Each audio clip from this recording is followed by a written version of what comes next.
2வது இடத்துக்கு வரணுங்கிறது தான் இந்த தேர்தலில் உங்களுடைய போட்டி. அப்போ ஏடிஎம்கேவை நீங்க காலி பண்றதுதான் உங்க நோக்கம். இதான் உங்க ஹிடன் அஜெண்டா. அவங்களை தூக்கி போடணும்னு அந்த விவரம் தெரியாம அதிமுக அவங்களோட உறவாடிக்கிட்டு இருக்காங்க நம்ம கவலை.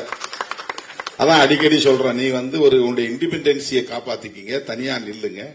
உங்களுக்கு இன்னும் தனியா அந்த அம்மா இல்லாத நேரத்திலே 65 இடத்துல வெற்றியை கொடுத்திருக்கிறாங்க. உங்க ஓட் பேங்க் இன்டாக்டா இருக்குது, அப்படியே காப்பாத்திக்கிங்க. அதை டிஎம்கே வர்சஸ் ஏடிஎம்கேன்னு இருந்தாதான் தமிழ்நாட்டுக்கு நல்லது. டிஎம்கே வர்சஸ் பிஜேபின்னு மாத்தி விட்டுறாதீங்க. அது நல்ல அரசியல் இல்ல.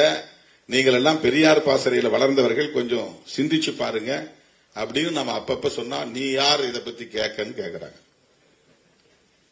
அதிமுகவில் நீங்க எலக்டோரலா எப்படி வேணாலும் உங்களுக்குள்ள சண்டை போட்டு பிரச்சனை கிடையாது. ஆனால்